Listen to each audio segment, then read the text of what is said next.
नमस्कार विद्यार्थियों, आज हम प्रारंभ कर रहे हैं एमए फाइनल का द्वितीय प्रश्न पत्र जो 1 अगस्त को होने वाला है। और एमए फाइनल के द्वितीय प्रश्न पत्र का नाम है नाटक एवं नाट्यशास्त्र। नाटक एवं नाट्यशास्त्र का ये जो पेपर है विद्यार्थियों, इसमें 3 पुस्तकें हैं हमारी। एक दशरूपकम जो नाट्यशास्त्र पर आधारित ग्रंथ है, दूसरा उत्तर रामचरितम जो भवभूति का है, और तीसरा बेणी संगार जो भट्ट नारायण का बेणी संगार है। तो देखिए, जो मुख्य बात होती है इनमें कौन से प्रश्न आ सकते हैं, ये प्रश्न मैं आपको 28 तारीख को शाम को या फिर 29 को सुबह बता दूंगा। तीनों में से अगर व्याख्या की दृष्टि से देखा जाए तो दशरूपकम जो पुस्तक है उसमें 4 प्रकाश हैं, जिनमें से तीसरा प्रकाश आपके में नहीं है। पहला, दूसरा और चतुर्थ जो प्रकाश है विद्यार्थियों, वह आपके पाठ्यक्रम में निर्धारित है। इसकी व्याख्याएं आएंगी और फिर उसके बाद जब आप देखते हैं बेणी संगार है, तो बेणी संगार में से अगर आप पुस्तक पढ़ रहे हैं तो प्रथम अंक और जो द्वितीय अंक है इसमें से 100% मैं आपसे कहता हूँ एक व्याख्या आ जाएगी। आप संपूर्ण व्याख्या अगर पढ़ लेते हैं तो आपको एक व्याख्या आ जाएगी प्रथम और द्वितीय अंक की। और उत्तर रामचरितम अगर आप देखते हैं तो उत्तर रामचरितम विद्यार्थियों एक ऐसा ग्रंथ है जो नाटक की श्रेणी में आता है। और नाटक की श्रेणी में भी क्या है, उत्तर रामचरितम में तीसरा जो अंक है बहुत महत्वपूर्ण अंक है। तो आप जब अध्ययन करेंगे तो पहला अंक और तीसरा अंक अच्छी तरह से पढ़ लेंगे विद्यार्थी। फिर एक 15 नंबर का प्रश्न आएगा, 2 प्रश्न आते हैं जिसमें से एक करना होता है पाश्चात्य विचारक, वह आप अच्छी तरह से कर लेंगे। देखिए, मैं आज 10 रूपक शुरू करा रहा हूँ, हमारे पास ज़्यादा समय नहीं है, 3 दिन का समय है। तो 3 दिन के समय में मैं ये प्रयास करूँगा कि ये जो पुस्तक है हमारी दशरूपकम, इसमें जो अक्सर कर व्याख्या आती हैं वह व्याख्या आपकी पूर्ण हो जाए। यानी 2 व्याख्या आएंगी, इसमें से 4 देगा और जिसमें से आपसे 2 पूछेगा, एक हिंदी में और एक संस्कृत में। तो हम हिंदी वाली व्याख्या कर लेंगे। उसके बाद फिर इसमें 15 नंबर का प्रश्न आता है, टिप्पणी भी आ जाती हैं या प्रश्न आ जाता है। तो वह जो प्रश्न है, मैंने अपने टेलीग्राम चैनल पर जो छात्र छात्रा मुझे देखते हैं वे मुझे देखते होंगे, टेलीग्राम चैनल जो है मेरा, उस पर संपूर्ण PDF पड़ी हुई हैं, हाथ की लिखी हुई हैं, लेकिन संपूर्ण PDF हैं। मैं आपसे वादा करता हूँ एक भी प्रश्न बाहर नहीं जाएगा विद्यार्थी। मैं ये अपने विश्वास के आधार पर कह सकता हूँ कि एक भी प्रश्न अब तक जो मैंने आपको बताया बाहर नहीं गया है, अब भी नहीं जाएगा। तो आप इसी प्रकार से अध्ययन करें और ज़्यादातर अगर प्रश्नों को कर लेते हैं तो लगभग आपके 40 नंबर के तो प्रश्न ही हो जाएंगे, क्योंकि 15 नंबर का दशरूपकम से और 15 नंबर का पाश्चात्य विचारक, 10 नंबर की इसकी व्याख्या हो जाएगी, 40 नंबर हो जाएंगे। और एक प्रश्न आपका इसमें बेणी संगार में से या फिर ये जो उत्तर रामचरितम है इसमें से आ जाएगा विद्यार्थी।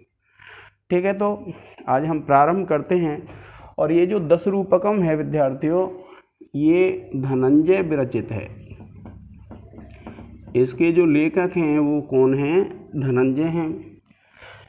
इसमें किसकी स्तुति की गई, क्या स्थिति है, इस चीज़ को हम नहीं पढ़ेंगे, क्योंकि हमारा जो मुख्य उद्देश्य होता है वह क्या होता है, परीक्षा की दृष्टि से होता है। तो देखिए, इसमें जब 7वां सूत्र हम पढ़ते हैं तो 7वां सूत्र है, देखिए, अवस्थानो कृतिर नाट्यम। कौन सा है विद्यार्थियों? अवस्थानुकृतिर नाट्यम। तो अगर आपसे कोई पूछता है तो ये सूत्र, ये परिभाषा आप याद रखेंगे। ये परिभाषा क्या है कि अवस्थाओं का अनुकरण ही क्या कहलाता है, नाटक कहलाता है। क्या कहा कि जो अवस्था होती हैं उनका जो अनुकरण होता है, उनका जो अभिनय होता है, वह क्या कहलाता है विद्यार्थियों, नाट्य कहलाता है। क्या कहा, अवस्थानुकृतिर नाट्यम। क्या कहा है, अवस्थानुकृतिर नाट्यम। ये सूत्र जो मैं पढ़ा रहा हूँ, ये 4 सूत्र हैं, उनको मिला के दे देते हैं, मैं आपको एक साथ लिखा दूंगा। तो क्या कहते हैं कि अवस्थानुकृतिर नाट्यम। अब देखिए, ये जो अवस्था है, ये अवस्था क्या होती हैं, अवस्था 4 होती हैं। कौन सी, धीरोदात्त, धीर ललित,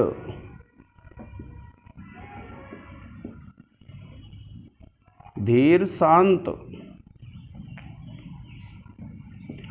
और चौथा है धीरोद्धत।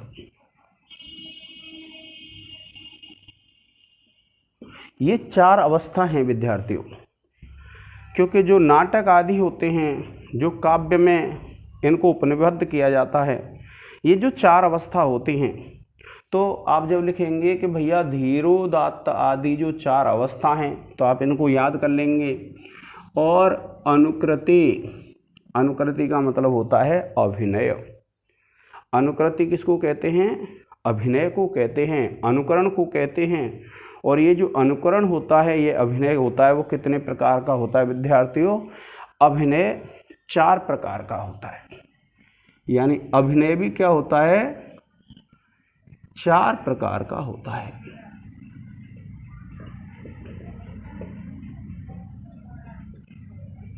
और ये जो अभिनय है, पहला होता है आंगिक,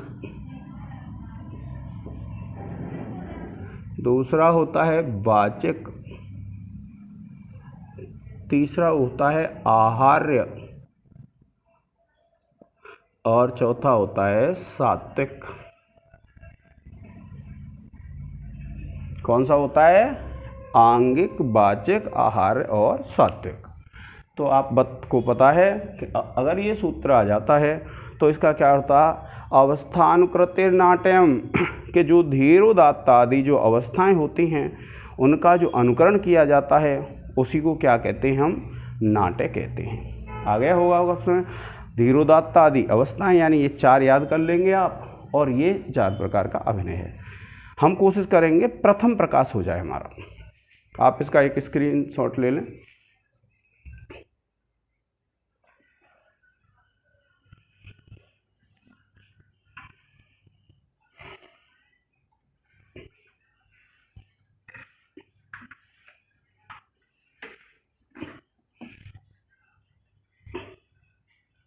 अब देखिए, इसका आगे वाला सूत्र है रूपम दृश्यतया उच्यते।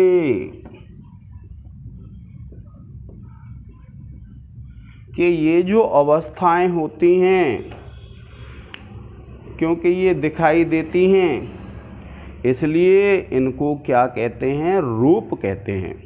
क्योंकि जब भी कोई अभिनय करता है, और अभिनय करता है, तो वह जो अभिनय है व्यक्ति को दिखाई देता है, और दिखाई देता है, इसलिए इसको क्या कह देते हैं विद्यार्थियों, रूप कह देते हैं। क्या कह देते हैं, रूप कह देते हैं इसको। क्यों, क्योंकि यह दिखाई देता है। उसके बाद अब देखिए, आगे वाली है रूपकम तत्समारोपात। आगे वाला सूत्र है रूपकम तत् समारोपात, यानी उसका आरोप होने से इसको क्या कह देते हैं, रूपक कह देते हैं। क्या कहते हैं कि ये दिखाई देते हैं, इसलिए इनको रूप कहते हैं। और इनका जब आरोप किया जाता है, इसलिए क्या कह देते हैं विद्यार्थियों, इनको रूपक कह देते हैं। कि जिस प्रकार मुख में चंद्रमा का आरोप किया जाने के कारण मुख चंद्र में रूपक अलंकार कहलाता है, इसी प्रकार से नट में राम आदि की अवस्था का आरोप होने के कारण नाट्य को भी रूपक कहते हैं। इस प्रकार एक ही अर्थ में प्रयुक्त होने वाले नाट्य, रूपक और नाट्य, रूप और रूपक, इन तीनों शब्दों का इंद्र, पुरंदर तथा शक्र आदि के समान प्रवृत्ति निमित्त का भेद दिखलाया गया है। अब देखिए, अब क्या है, जब आप आगे चलेंगे और देखिए जो सूत्र है 10 दैव रसाश्रयम, कि भैया ये जो रूपक है ना, वे रस का आश्रय होने से कितने प्रकार के हो जाते हैं? 10 प्रकार के हो जाते हैं। अगर आपसे कोई पूछता है कि भाई ये रूपक कितने प्रकार के होते हैं, तो आपका क्या जवाब होता है? 10 प्रकार के। जब नाट्य शास्त्र में देखेंगे तो आपको यह मिलेगा।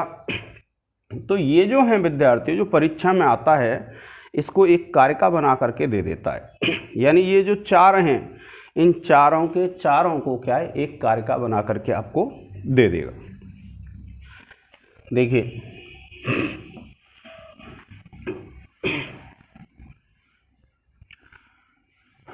ठीक है, ये जो कारिका है ये कई बार परीक्षाओं में आई है, तो आपको ध्यान रखना है कि ये क्या करता है, कभी इसको एक कारिका बना करके दे देगा। ठीक है, अब देखिए आपको क्या बताया कि भैया ये जो रूपक हैं वे कितने प्रकार के हो जाते हैं? 10 प्रकार के हो जाते हैं। तो देखिए, नाटक संप्रकरणम भाणः, नाटक संप्रकरणम भाणः प्रहसनम डिमः,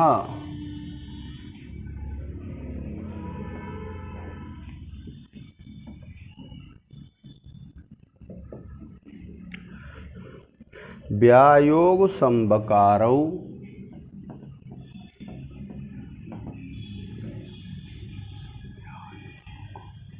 व्यायोग संवकारौ,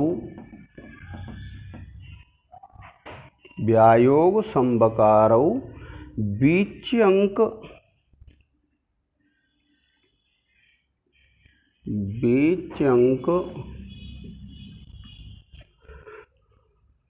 इहा मृगा इति।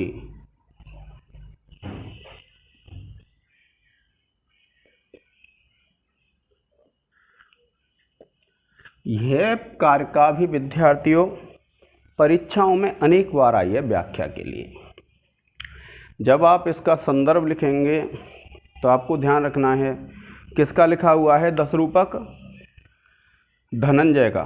तो आप लिखेंगे ये कारिका हैं, इसमें जब आपको 4 लाइन का दे तो आप लिखेंगे प्रस्तुत कारिका धनंजय विरचित 10 रूपकम ग्रंथ के, या यूँ लिख देना, प्रस्तुत कारिका धनंजय विरचित 10 रूपकम से अवतरित है। अब देखिए, जब आप इस प्रकार से लिख देंगे फिर आप प्रसंग लिखेंगे। तो पहले तो आप लिखेंगे कि पहला जो मैंने बताया उसमें लिखेंगे प्रसंग में कि इस कारिका में धनंजय नाट्य का वर्णन करते हुए कहते हैं, या फिर आप लिख देना रूपक का वर्णन करते हुए कहते हैं।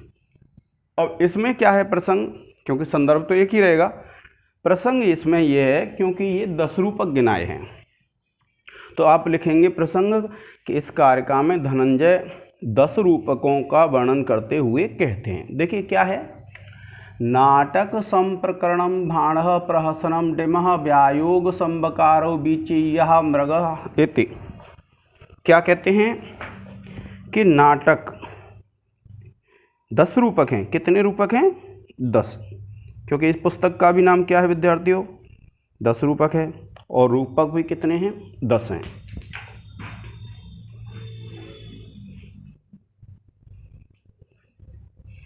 अब देखो क्या कहा, नाटक 1, संप्रकरण 2, 3, 4, 5, 6, 7, 8, 9 और 10।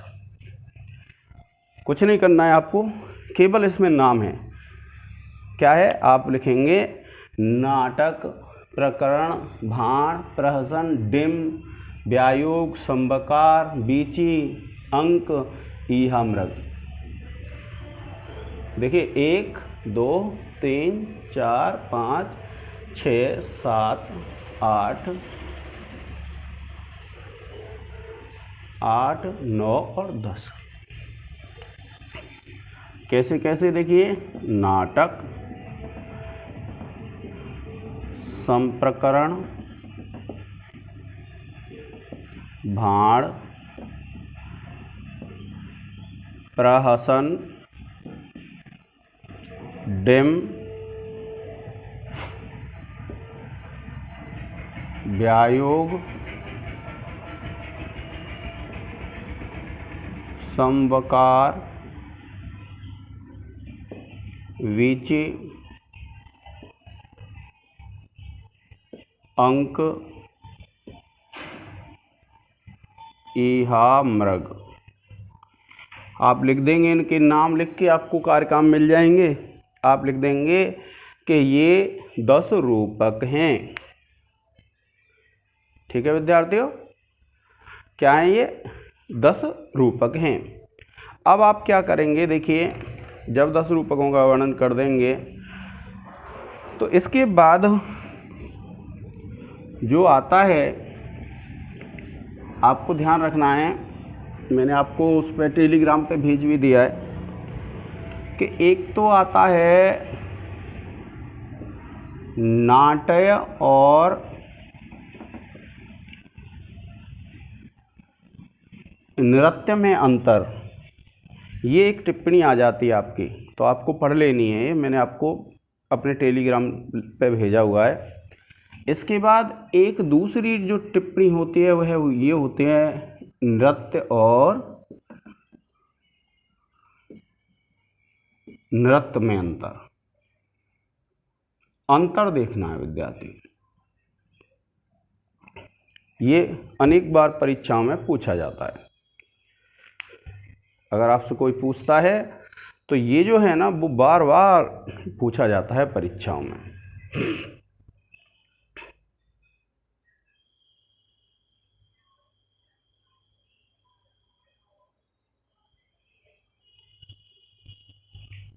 अब देखिए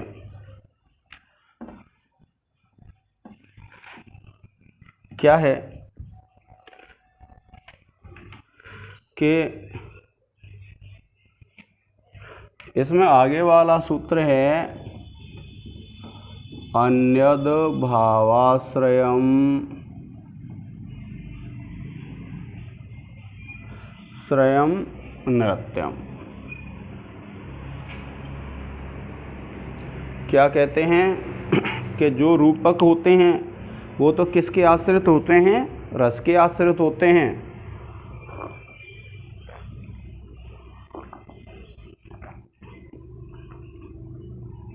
और जो भाव के आश्रित होते हैं, किसके विद्यार्थियों, भाव के। तो जो भाव के आश्रित होते हैं उसको क्या कहते हैं, हम नृत्य कहते हैं।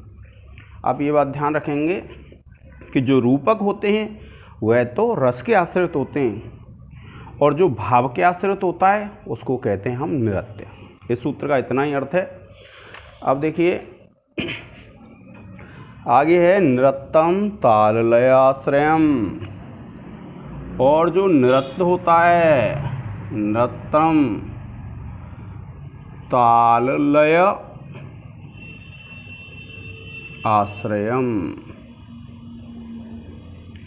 देखिए जो नृत्य रूपक होते हैं वो तो रस के आश्रित होते हैं और जो नृत्य होता है वो भाव के आश्रित होता है। और जो नृत्य होता है, जो ताल और लय, ताली आदि बजा करके जो नाचा जाता है, नृत्य किया जाता है, उसको कहते हैं हम नृत्य। यानी उसमें केवल ताल और लय का समावेश होता है। फिर देखिए क्या कहते हैं कि आद्यम परार्थाभिनयो, कि आद्यम पदार्थाभिनयो,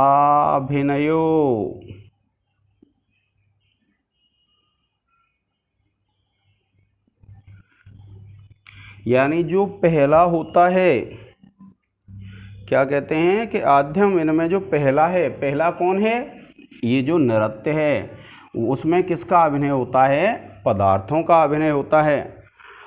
क्या कहा कि आद्यम पदार्थाभिनयो मार्गो देसी तथा परम परम, मार्गो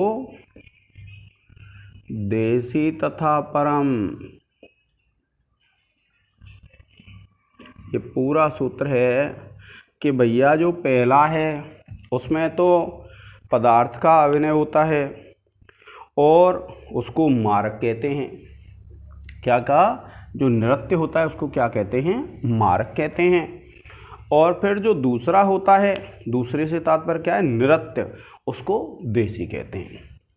जो देसी जो नाटक होते हैं, देसी जो देखते हैं आप, जैसे आप गाने सुनते हैं चटक मटक और ये सब जो गाने हैं, वे सब क्या है, देसी हैं, नृत्य हैं।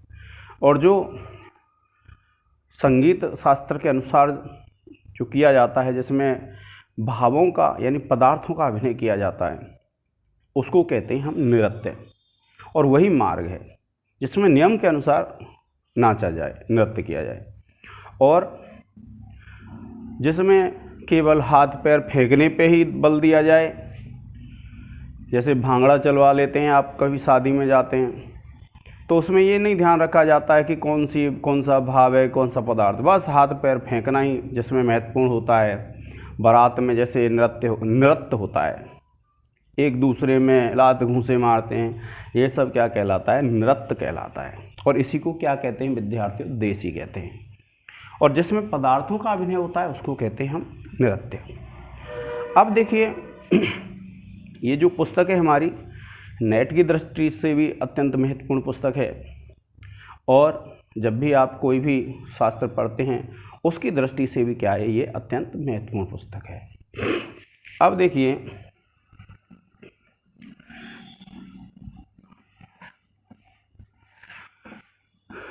एक कारिका है हमारी, मधुरोद्धत भेदेन,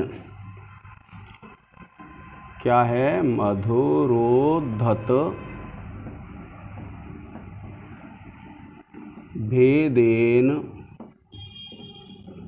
मधुरोद्धत भेदेन तद्द्वयं द्विविधं पुनः,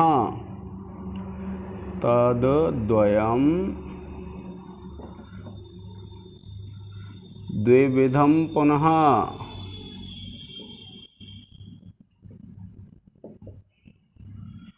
फिर क्या कहते हैं, देखिए, लास्य तांडव रूपेण,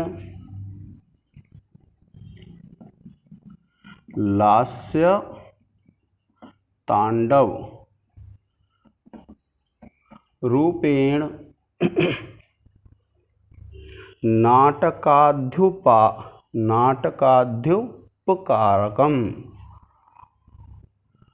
नाटकाद्युपकारकम,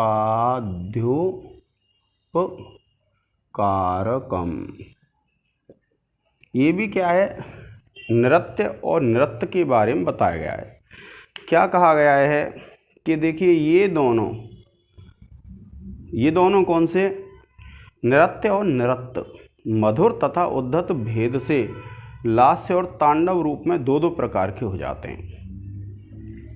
ठीक है विद्यार्थियों, यानी ये जो नृत्य है और नृत्य है, इनके दो भेद हो जाते हैं। कौन सा, एक तो लास्य और एक तांडव। ऐसे ही इसका हो जाता है, एक लास्य और दूसरा तांडव। तो इनके दो भेद हो जाते हैं विद्यार्थियों। और इनके जो किस किस के आधार पे, मधुर और उद्धत, ऐसे ही ये भी मधुर और उद्धत। देखिए मधुर उद्धत भेदेन तदुदयम, यानी ये मधुर और उद्धत के भेद से वे जो दोनों हैं, कौन से, नृत्य और नृत्य, द्विविधम पुनः पुनः दो प्रकार के हो जाते हैं। लास्य तांडव रूपेण, लास्य और तांडव के रूप में, और नाटक आदि उपकारकम, और ये क्या होते हैं विद्यार्थियों, नाटक आदि का उपकारक होते हैं। जो भी अभिनय आदि होता है आपने देखा होगा, उसमें अगर संगीत नहीं हो तो फिर कोई भी आनंद नहीं आता है, संगीत आवश्यक होता है उसमें।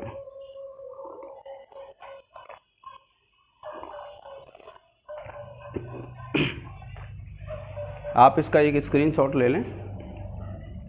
इसके बाद मैंने आपको एक वो भेज दी थी, पीडीएफ है, और पीडीएफ में आपको संपूर्ण प्रश्न मिल जाएंगे जो हैं। अब देखिए विद्यार्थियों, इसमें आप सिर्फ ये बता देंगे, ये जब कारिका आ जाए कि इस कारिका में धनंजय नृत्य और नृत्य के भेदों का वर्णन करते हुए कहते हैं। अब देखिए यह बात आती है कि रूपक कितने होते हैं, 10 होते हैं। कि भैया 10 जो रूपक हैं उनका भेद हम किस आधार पे करेंगे, उनमें अंतर कैसे करेंगे हम, कि आपने तो बता दिया रूपक कितने हैं, 10 हैं, तो उन 10 रूपकों में हम अंतर कैसे करेंगे, हमको कैसे पता चलेगा कि कौन सा रूपक कौन सा है। तो देखिए इसमें एक कारिका दी हुई है, सॉरी सूत्र है कि वस्तु नेता रसस्तेषां भेदकः।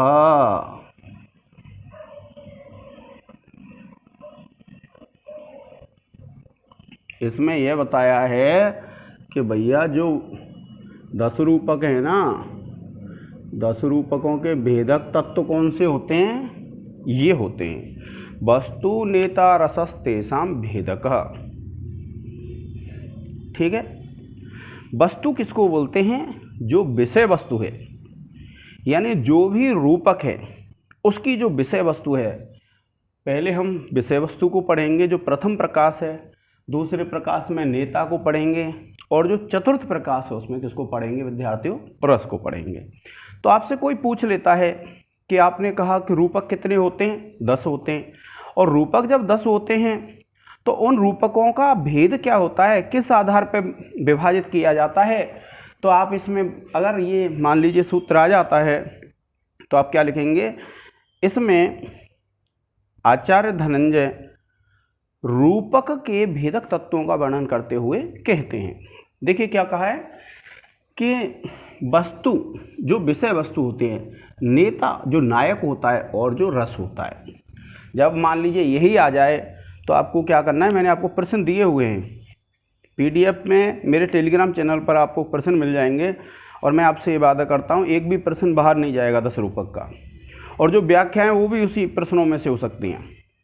तो आपको इस बात का विशेष रूप से ध्यान रखना है कि ये जो है 10 रूपक को अच्छी तरह से कर लें तो आपके 25 नंबर पूरे हो जाएंगे। 10 नंबर की छोड़ देना संस्कृत वाली व्याख्या, और 15 नंबर का आपका प्रश्न हो जाएगा पाश्चात्य शास्त्र में से, तो 40 नंबर हो जाएंगे। और एक प्रश्न कर लेना कोई भी उत्तर रामचरितम या बेणी संगार में से, वह प्रश्न भी मैंने पीडीएफ में डाले हुए हैं, तो आपको कोई भी दिक्कत नहीं आएगी। अब देखिए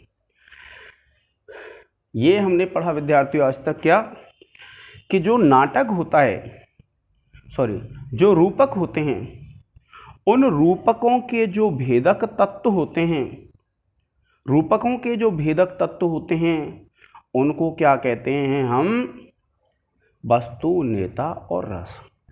यानी वस्तु नेता और रस के आधार पर रूपकों में अंतर किया जाता है, रूपकों के 10 भेद किए जाते हैं। आज के इस लेक्चर में विद्यार्थियों इतना ही। आगे हम प्रारंभ करेंगे किससे, वस्तु से, कि वस्तु के कितने भेद होते हैं, किस प्रकार की विषय वस्तु होती है। इस प्रकार से क्या है, हम जो विषय वस्तु है उसका भेद करेंगे। ठीक है विद्यार्थियों, आज के इस लेक्चर में इतना ही। धन्यवाद। अच्छी तरह से कर लेना, 3 ही दिन है हमारे पास, तो इन 3 दिनों में मैं ऐसा प्रयास करूँगा कि आपका जो पेपर है बहुत अच्छा जाए। आपने वीडियो को देखने के लिए समय निकाला, धन्यवाद। आप इस चैनल को सब्सक्राइब कर दें और लाइक करें, जिससे क्या है कि इसका लाभ अन्य विद्यार्थी भी ले सकें। जय हिंद, जय भारत।